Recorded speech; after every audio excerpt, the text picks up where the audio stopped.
Jeffrey was injured and Gajser last year, but Luca was there, and Luca was not letting me to win the championship on the table like this. No. You know, I met a gypsy. it's something, that I will have always my name somewhere to be the first to be world champion with the Kawasaki. So that's good.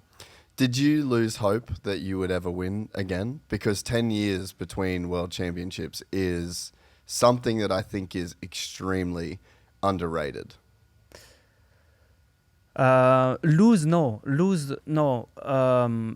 Hopes. I always had hopes, and that's why I'm still here and racing, and because I still believe I can do it. But for sure, after like many bad years and injury and everything, then it's hard. But no, hopes I never really doubt and say, oh yeah, I will never be champion anymore. I just keep trying, and not with really like asking me the question, oh, I would be one more like time world champion or whatever. Not really, just trying my best, and you just feel some years, it's not gonna be this one because of what you are facing, but like when I had the first some years without injury, then I was more or less top 3. Yeah. And then sometimes, like I said, 21 was close, and 24 I was second.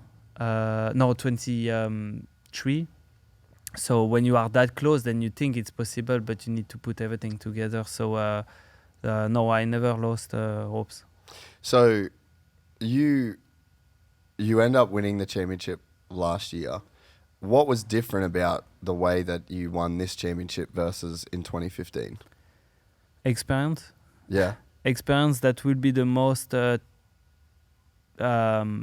change or of things that I adapt compared to 2 years of the World Championship. Like I say, 15, I didn't have so much experience. It just came from like this, I trained for it. I try my best, and that was the goal. But it came really fast, and I didn't expect it. So, and then I was young in the class. I was not taking care of anything. Somehow everything felt good. You don't have to.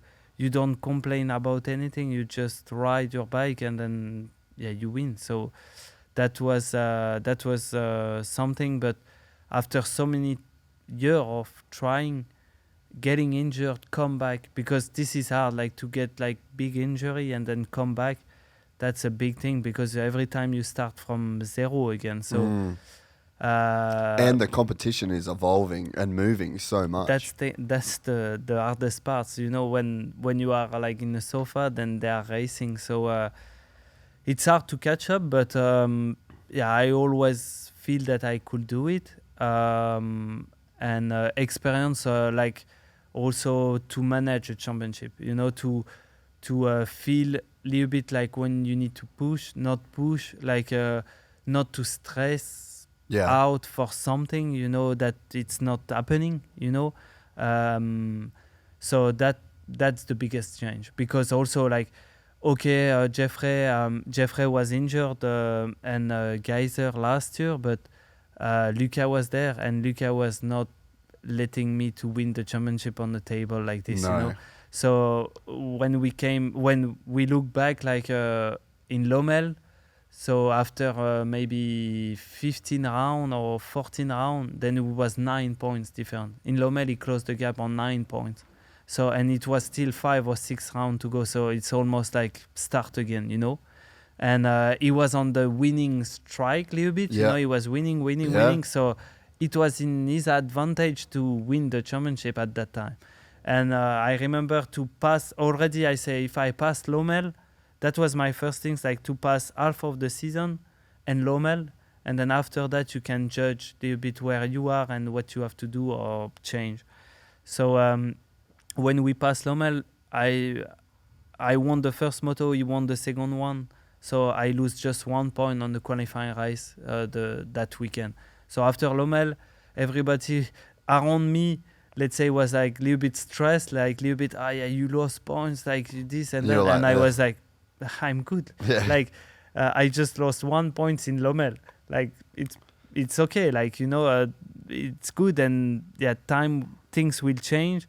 And then, we make some improvement on the start because that was our, little bit bad point. And then from Lommel, we make some better starts. And then after that, I knew that I had like Sweden where I ride pretty good and I like the track, and Turkey and many other tracks. So I was like, yeah, it looks pretty good. And I was relaxed, like going to the races, relaxed. And after Lommel, we had Sweden and I went 1-1-1-1 and then opened the gap again. So I was like, yeah, all good, like experience, I guess. And Lucas was quite inexperienced. Yeah, because even now, hard to say, but he's young. Yeah. He's 19 or 20. Yeah. So they have like everything to learn still, even if they are there for a long time, but because they start so early, so they are just, like I said, 20. It's like 14 years younger than me, like it's crazy. Yeah. Like when I think about this, it's crazy, but so they still have everything to learn, but Lucas is learning quick, like I believe like quicker than his brother, and he races like he's quite intelligent on the bike. He's not, before he was like trying a little bit too much, but now like when he feels like this is not good, then he set up a little bit and then he finish whatever he is, 4th or 3rd. So I think he learned, but for sure he will have still to learn a lot of things through his career. He's, like I say, he's young, really young, and he didn't win yet the championship on 250 or 450. So that will be also a challenge to accomplish this, but also to defend, the title. But after, I think their goal is to go in US. Yeah. I guess. Next year, brother. Next year. Yeah, every year it's next year. So. You just finished watching a clip from the full 3-hour podcast. You're on our Clips channel. The full podcast live on the Gypsy Tales podcast channel. It's linked right here. Go over to that channel, give us a like, give us a subscribe, and make sure you never miss a full episode of the Gypsy Tales podcast. If you don't want to watch it on YouTube, you want to watch it on the go, you can also head to our iTunes or Spotify to get the full 3-hour podcast in audio format. I met a gypsy.